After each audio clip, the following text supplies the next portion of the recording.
Nuevamente, Señor, estamos delante de tu altar, mi amor, pidiéndote, Señor, tu ayuda y tu favor, bendito Dios, porque sabemos que delante de tu presencia, Señor, nuestras vidas, oh Dios de los cielos, se reconfortan, porque sabemos que ¿quién subirá al monte de Jehová? Solamente Dios, el que tiene un corazón limpio, unas manos puras, el que no ha elevado su alma a cosas vanas ni ha jurado con engaño, recibirá la bendición de Jehová y su justicia de salvación. Por eso te damos gracias, Señor, porque a través de tu palabra, Señor, nos enseñas, oh Dios, cómo debemos comportarnos. Te damos gracias porque nos has elegido, Señor, porque tomaste nuestras vidas, Señor, para tu servicio, porque nos has enseñado con tu palabra lo que debemos hacer, amado Padre. Te damos alabanza y exaltación en esta noche y te pedimos, amado Padre, que seas tú dirigiendo la predicación, Señor, que uses la vida de tu siervo, el pastor Fabio, y que a través de su vida, Señor, nos enseñes, Señor, el camino por donde debemos andar, Señor.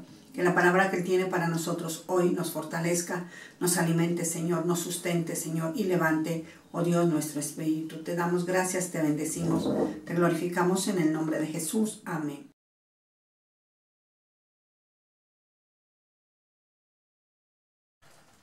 Vamos a ir a la palabra de Dios, al libro de Daniel, capítulo 2, verso 31. Tú, oh rey, veías y aquí una gran imagen. Esta imagen, que era muy grande y cuya gloria era muy sublime, estaba en pie delante de ti y su aspecto era terrible. Señor, te damos gracias, bendecimos tu santo nombre, te damos la gloria, el honor, la alabanza.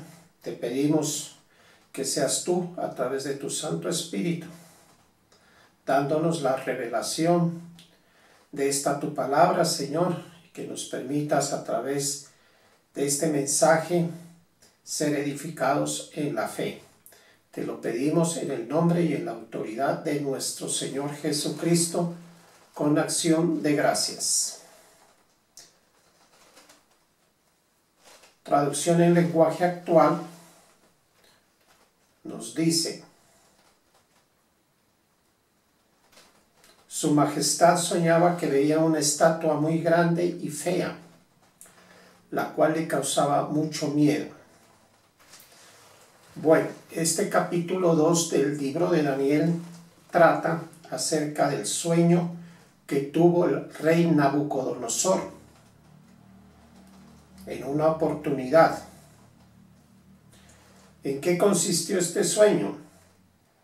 El rey miró una imagen y bueno, él, una vez que despertó, mandó a llamar a todos los sabios, adivinos, astrólogos que tenía a su servicio en la corte, y no les pudo contar el sueño porque lo olvidó, el asunto lo olvidó. Sin embargo, él quedó inquieto por esta situación y les dijo que deberían decirle qué soñó y la interpretación. El asunto pues se las puso muy difícil para ellos, porque ellos esperaban que el rey les contara el sueño para ellos poderlo interpretar. Pero el rey olvidó el sueño y quería que ellos le interpretaran, que le dijeran qué soñó y la interpretación del sueño. O sea, era prácticamente una situación imposible para esta gente, de modo que si no lo hacían, eran sentenciados a muerte, iban a ser ejecutados. La orden salió por parte del rey para que sean ejecutados. Recordemos que los reyes tenían poder absoluto. Lo que ellos decían se hacía sin ningún tipo de discusión. Bueno, el asunto lo afectaba a Daniel y a sus amigos de alguna manera, porque también los estaban buscando para ejecutarlos a ellos. Entonces Daniel le pregunta al funcionario que por qué motivo iban a ejecutar a los magos, astrólogos, adivinos al servicio en la corte del rey. Entonces el funcionario ya le comentó, le le dijo, por esta razón. Y bueno, él también entraba ahí. Él entraba ahí junto con sus amigos. Entonces le pide que por favor le dé tiempo para que él pueda consultarle a su Dios acerca del asunto. Efectivamente así lo hizo y oraron con sus amigos, y en aquella oportunidad el Señor le reveló a Daniel lo que el rey había soñado y también le dio la interpretación. Yo estoy resumiendo porque pues el capítulo es bastante extenso y bueno, se recomienda que lo leamos para mayor comprensión de este tema. Una vez en la corte le dice qué soñó y la interpretación. Vamos a mirarlo aquí desde el verso 31 en adelante. Tú, oh rey, veías y aquí una gran imagen. Esta imagen, que era muy grande y cuya gloria era muy sublime, estaba en pie delante de ti y su aspecto era terrible. La cabeza de esta imagen era de oro fino, su pecho y sus brazos de plata, su vientre y sus mulos de bronce, sus piernas de hierro, sus pies en parte de hierro y en parte de barro cocido. Estabas mirando hasta que una piedra fue cortada, no con mano, e hirió a la imagen en sus pies de hierro y de barro cocido y los desmenuzó. Entonces fueron desmenuzados también el hierro, el barro cocido, el bronce, la plata y el oro, y fueron como tamo de las eras del verano, y se los llevó el viento sin que de ellos quedara rastro alguno. Mas la piedra que hirió a la imagen fue hecha un gran monte que llenó toda la tierra. Este es el sueño. También la interpretación de él diremos en presencia del rey. Tú, oh rey, eres rey de reyes, porque el Dios del cielo te ha dado reino, poder, fuerza y majestad. Y donde quiera que habitan hijos de hombres, bestias del campo y aves del cielo, Él los ha entregado en tu mano y te ha dado el dominio sobre todo. Tú eres aquella cabeza de oro. Y después de ti se levantará otro rey inferior al tuyo, y luego un tercer reino de bronce, el cual dominará sobre toda la tierra. Y el cuarto reino será fuerte como hierro, y como el hierro desmenuza y rompe todas las cosas, desmenuzará y quebrantará todo. Y lo que viste de los pies y los dedos en parte de barro cocido de alfarero y en parte de hierro será un reino dividido, mas habrá en él algo de la fuerza del hierro, así como viste hierro mezclado con barro cocido. Y por ser los dedos de los pies en parte de hierro y en parte de barro cocido, el reino será en parte fuerte y en parte frágil. Así como viste el hierro mezclado con barro, se mezclarán por medio de alianzas humanas, pero no se unirán el uno con el otro, como el hierro no se mezcla con el barro. Y en los días de estos reyes, el Dios del cielo levantará un reino que no será jamás destruido, ni será el reino dejado a otro pueblo. Desmenuzará y consumirá a todos estos reinos, pero él permanecerá para siempre. De la manera que viste que del monte fue cortada una piedra, no con mano, la cual desmenuzó el hierro, el bronce, el barro, la plata y el oro, el gran Dios ha mostrado al rey lo que ha de acontecer en lo porvenir. Y el sueño es verdadero y fiel su interpretación. Entonces el rey Nabucodonosor se postró sobre su rostro y se humilló ante Daniel y mandó que le ofreciesen presentes e incienso. Dios utiliza a personajes en la historia como Nabucodonosor, que no era israelita, no era hebreo, no era del pueblo de Dios, le da esta concesión de un sueño sin él saberlo, sin él proponérselo. Nabucodonosor ya había destruido a Jerusalén, había saqueado el templo, el primer templo construido por Salomón, había saqueado sus tesoros y sus objetos preciados y los había llevado a la ciudad capital de Babilonia, y ahí los había colocado en los templos de los dioses paganos que ellos adoraban. Es tremendo preguntarse por qué ante esta situación nuestro Dios, el Dios soberano de toda la tierra y del universo, usa a un hombre con las características de Nabucodonosor, prácticamente un enemigo de su pueblo. La respuesta solo la tiene él, y la única verdad es que lo usó, y no lo usó en algo común. ¿Por qué? Porque este sueño, esta visión que le dio a Nabucodonosor representa muy buena parte de la historia de toda la humanidad a nivel profético. La historia, comenzando desde Nabucodonosor hacia adelante, para ese momento era futuro, no se había desarrollado. De modo que es asombroso dimensionar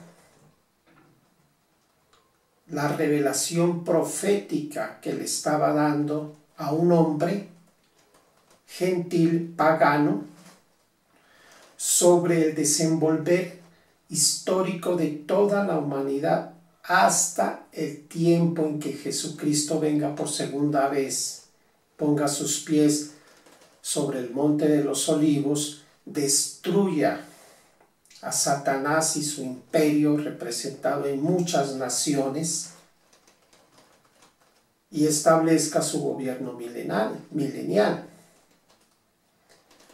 Es asombroso mirar que desde ese entonces, comenzando por el imperio de Babilonia, alrededor del año 605 a.C., Dios le estaba mostrando a todos nosotros lo que habría de venir, usando también, pues obviamente, a uno de los profetas más connotados, que es Daniel.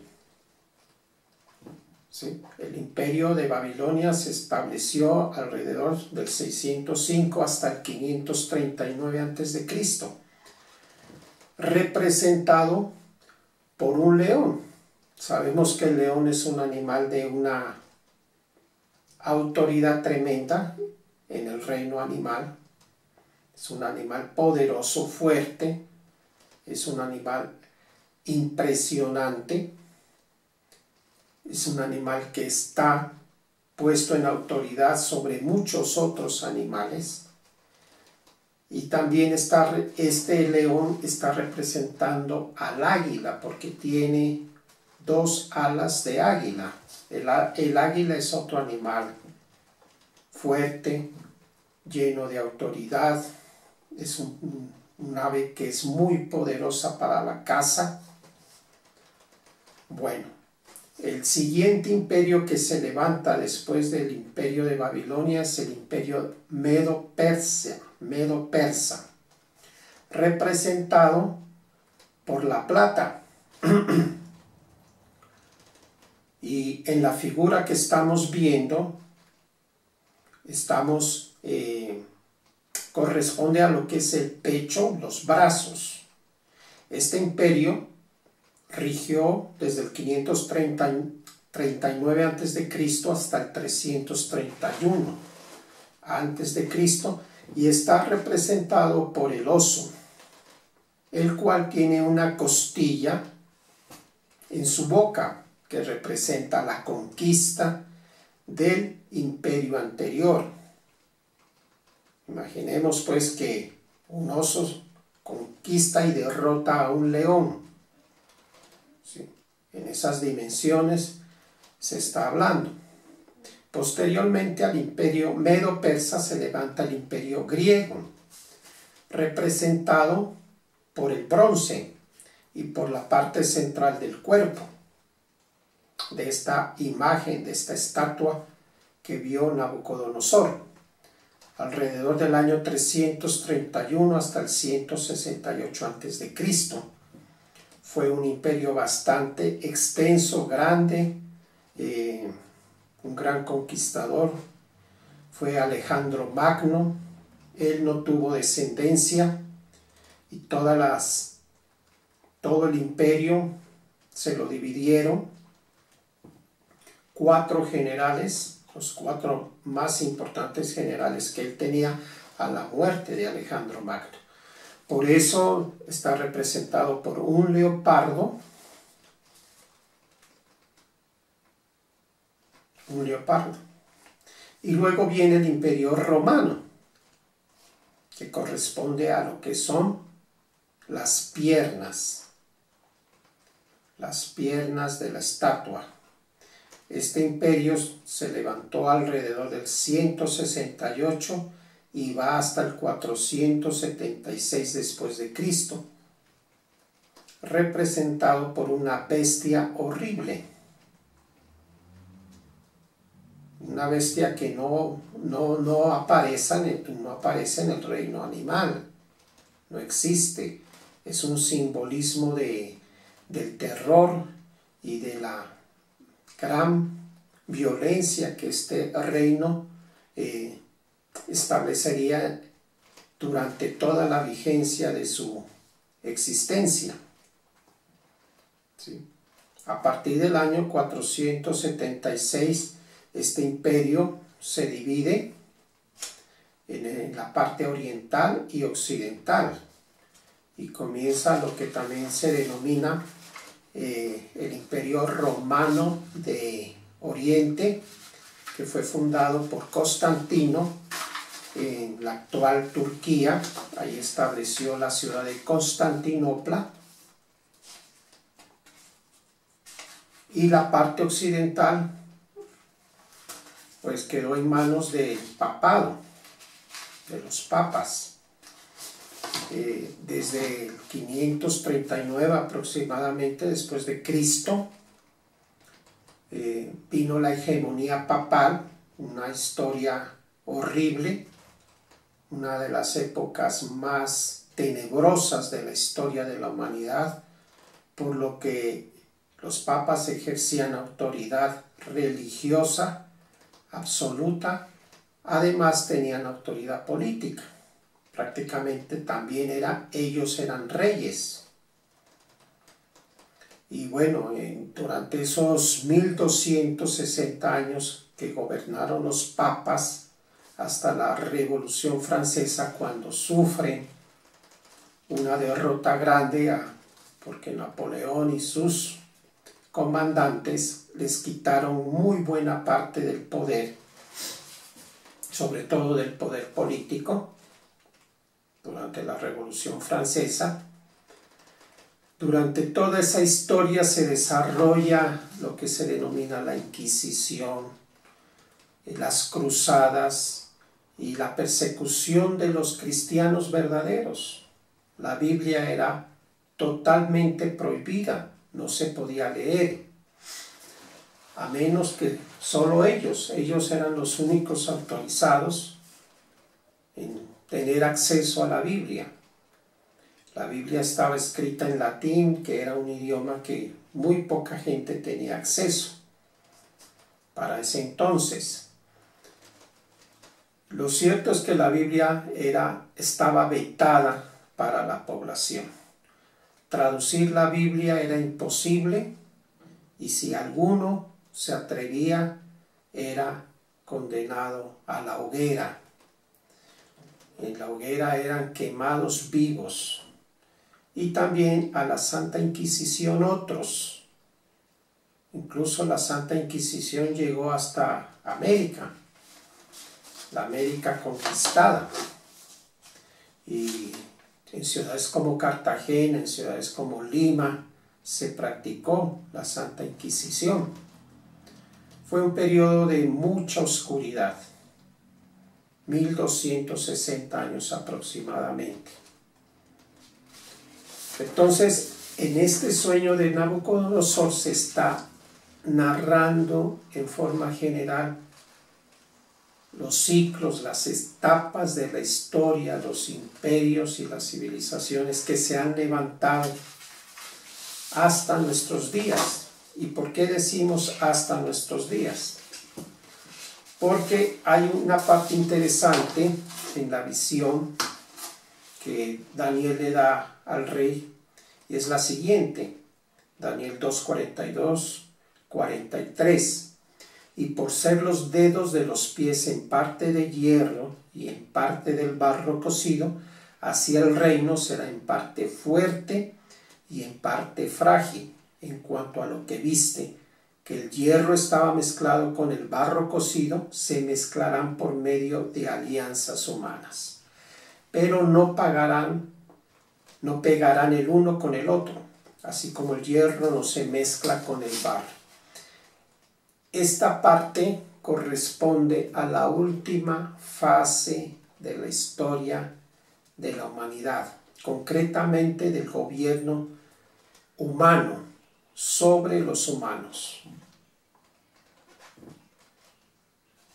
¿Por qué? Porque en esta última etapa habrá un imperio globalizado, con control político, económico y religioso a nivel de todo el mundo. Se va a levantar un gobernante que va a ser un tirano, un dictador a nivel global, no a nivel local, sino a nivel global. Ese personaje se conoce con el nombre del Anticristo. Su gobierno va a ser bastante corto, 1 hora aproximadamente en la dimensión del tiempo de Dios, 1 hora. Y en nuestra dimensión son 3 años y medio, 1260 días, que corresponden a la mitad de la primera parte de la gran tribulación o de la semana 70 de Daniel. A la mitad de la semana 70 de Daniel, estamos citando Daniel 9:24 hasta el 27, este personaje, el Anticristo, va a hacer lo que la Biblia denomina la abominación desoladora, que consiste en suspender los sacrificios y las ofrendas del pueblo de Dios, y va a erigir una imagen de él y va a exigir que se la adore. Nabucodonosor hizo lo mismo, recordemos eso. Nabucodonosor levantó una imagen, una estatua inmensa que lo representaba a él, y exigió a todos los habitantes de Babilonia, de su imperio, inclinarse y adorar la imagen. Y los que no lo hacían eran sentenciados a muerte, ejecutados. Recordemos que Daniel y sus amigos se negaron a hacerlo y hubo sentencia para ellos. De esa sentencia los libró el Señor. El Anticristo va a hacer algo semejante. Va a exigir que se lo adore a él, va a suspender el culto del pueblo judío. Para ese momento el tercer templo debe estar construido en Jerusalén. Entonces es el desenvolver de la historia de la humanidad. Eso es lo que asombra. Eso es lo que llama la atención. Cómo Dios es un Dios que nos cuenta detalles importantísimos del desenvolver de la historia de la humanidad. Y estos sucesos que se han venido desarrollando desde el imperio de Babilonia hasta nuestros días son veraces, porque la historia así lo está registrando, así lo ha registrado. Cuando Daniel le interpreta el sueño a Nabucodonosor, pues estos asuntos eran asuntos proféticos, pero hoy son historia, o podemos decir historia profética cumplida. Falta por cumplirse la última parte que corresponde a los pies de la estatua. ¿Sí? El imperio global que se ha de levantar o que se está levantando ya en nuestros días, para ser más claros. Porque en nuestros días se está hablando de globalismo, se está hablando de ecumenismo religioso, una sola religión a nivel mundial. Eso ya está bastante adelantado, ¿sí? Lo que en otro tiempo era imposible de concebir, ahora es una realidad. ¿Por qué? Porque el mismo pontífice actual ha tenido encuentros, cumbres con los jerarcas de otras religiones, encuentros muy amistosos. Se está haciendo pactos religiosos para que haya una sola religión a nivel mundial. Y a nivel económico está sucediendo lo mismo. Vivimos en un mundo globalizado donde es imposible ser una rueda independiente. No hay país del mundo que pueda decir soy independiente, a menos que eso implique excluirlo del panorama mundial. Un país que no entre en el pacto del globalismo no puede comprar, no puede vender, no puede tener relaciones políticas ni comerciales con ningún otro país del mundo.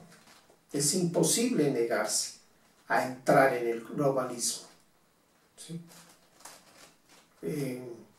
¿Por qué? Porque no puede exportar sus productos, pero tampoco puede importar los productos de otras naciones.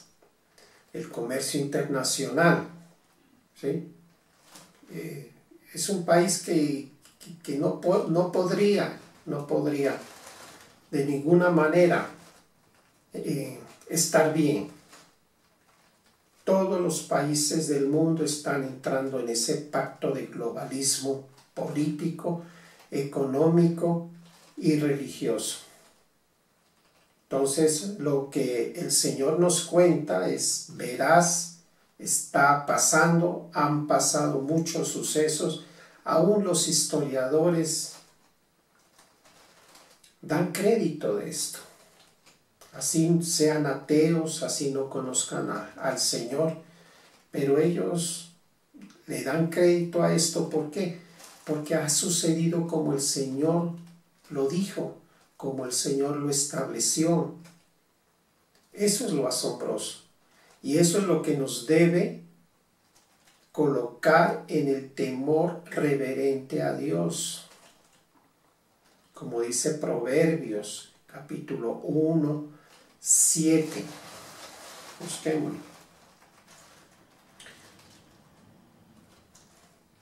Proverbios capítulo 1, 7. Nos dice: el principio de la sabiduría es el temor a Jehová.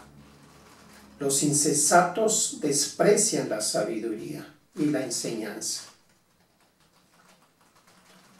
Este conocimiento que Dios nos aporta en las Escrituras debe llevarnos a desarrollar Y si no lo hace, debemos pedirle al Señor, al Espíritu Santo, que lo haga, que nos permita desarrollar en nosotros temor de Dios. Porque a Dios hay que temerle. Es un Dios omnipresente, omnisciente, omnipotente. ¿Qué somos nosotros delante de Él? No somos nada. Nosotros ni siquiera sabemos lo que nos pueda suceder en instantes futuros de nuestra vida. Ni siquiera horas, instantes. ¿Cuánta gente está bien en un momento determinado y le llega una muerte súbita, un accidente súbito, una situación inesperada? Los hombres vivimos en un presente, pero desconocemos el futuro inmediato. No sabemos qué va a suceder el día de mañana con respecto a nosotros mismos, con respecto a la sociedad. No lo sabemos. Por eso cuando suceden cosas nos impactan, nos asombran. ¿Sí? No somos como Dios. Dios conoce la historia. Él es el autor de la historia, mejor. Él determina los hechos históricos, como lo estamos viendo aquí. El apóstol Pedro nos dice en 2 de Pedro 1:19, tenemos también la palabra profética más segura, a la cual hacéis bien en estar atentos como una antorcha que alumbra en lugar oscuro, hasta que el día esclarezca y el lucero de la mañana salga en vuestros corazones. También el siervo muy entendido. Por eso es que escribe estas cosas. Tenemos la palabra profética más segura. Las personas que estudiamos la Biblia somos las personas mejor informadas. ¿Por qué? Porque sabemos lo que viene para la humanidad en su última etapa. Sabemos lo que le espera a la humanidad. Y lo que le espera a la humanidad es terrible. El profeta Zacarías dice, Zacarías 12 o 13, bueno, me perdonan que no tengo la cita en este momento, dice que 2/3 partes de la humanidad durante la gran tribulación van a ser cortadas, van a morir sin salvación. Habla de 2/3 partes de la humanidad. Si el planeta tiene, digamos, para ese entonces, 7.000, 8.000 millones de habitantes, 2/3 partes de ese gran número van a ser cortados. Son 21 juicios que el Señor va a desatar durante los 7 años de tribulación. Es terrible. Pero hay buenas noticias para la iglesia, como lo hemos venido diciendo, para la iglesia de Cristo. La iglesia de Cristo tiene un trato excepcional. La iglesia va a ser levantada antes de la gran tribulación. Es un trato como lo merece la novia. Porque un novio no va a tratar mal a su prometida, ¿verdad?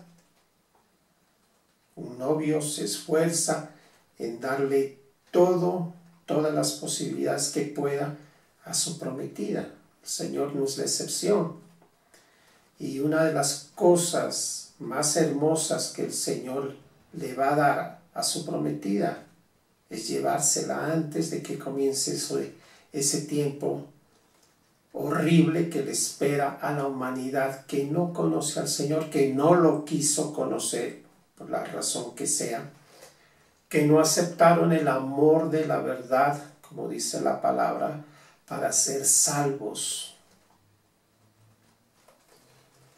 Entonces, esa es la palabra profética más segura, a la cual hacemos bien en estar atentos como a una antorcha que alumbra en lugar oscuro. ¿Cuál es nuestro papel? Vigilar, no ser una generación de cristianos indiferentes, descuidados, insensatos. No, es todo lo contrario a eso. Es una generación, la iglesia que está hoy sobre la tierra es una generación, y como estamos viviendo esta etapa final de la historia de la humanidad, tenemos que estar muy atentos en cuidar nuestra fe, la fe que estamos profesando. Y si encontramos inconsistencias, corregirlas a tiempo.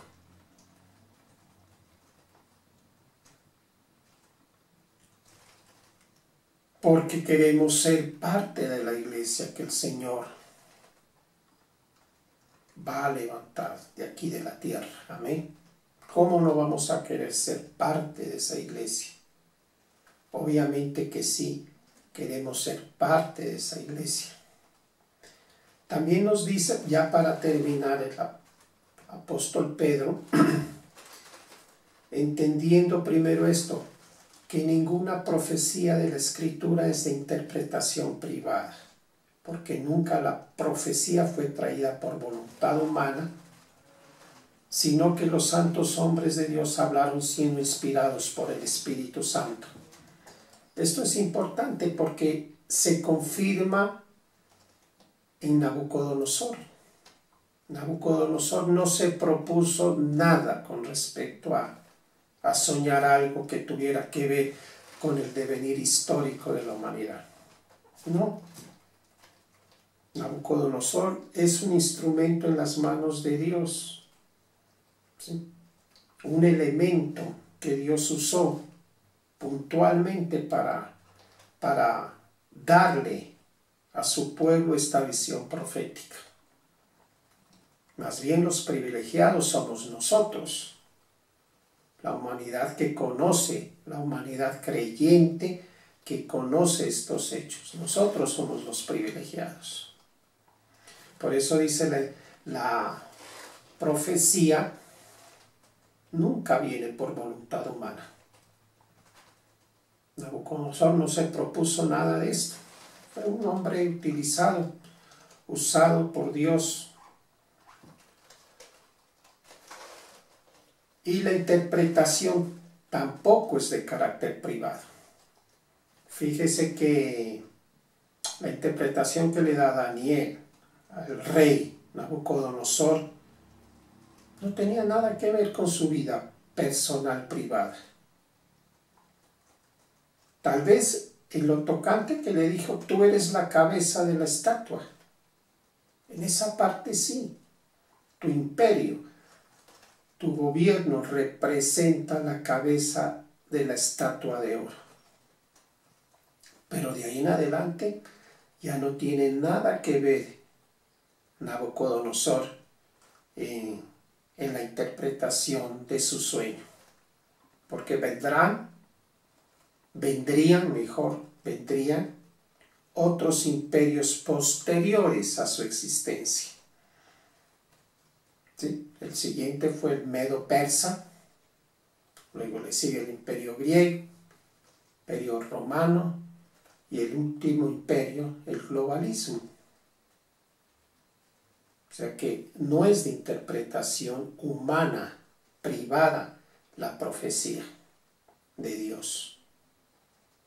Vamos a orar, te damos gracias, Señor, alabamos, bendecimos tu nombre, te damos la exaltación, la gloria, la honra, porque nos permites, Dios,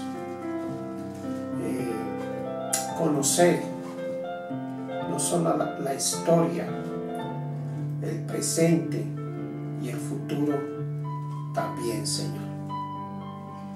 nos das un panorama de lo que ha sucedido en el pasado, de lo que está pasando hoy a nivel mundial y de lo que le espera, de lo que viene para el mundo en los próximos años, aún para tu iglesia. También nos informas que tu iglesia, la iglesia heredera de salvación, esa iglesia va a ser levantada, va a ser llevada al cielo, la novia. Allá se van a producir las bodas del Cordero. Y la iglesia vuelve con Jesucristo en su segunda venida. La iglesia, la esposa, viene con Él.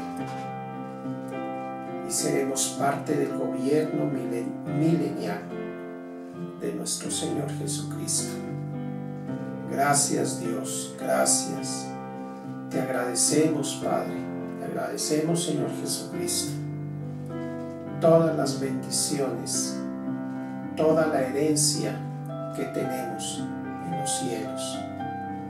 Bendito eres, santo, que apreciemos todo lo que tú has hecho para nosotros, todo lo que tú nos has reservado, todo el cuidado, Señor, que tú has tenido para tu pueblo.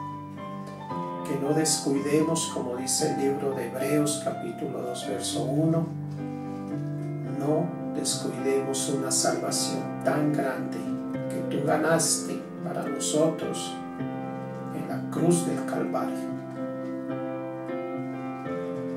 Gracias, Dios del cielo. Permíteme bendecir a la iglesia a la cual va dirigido este mensaje, Señor. En el nombre del Padre, del Hijo, del Espíritu Santo y con acción de gracias. Amén y amén.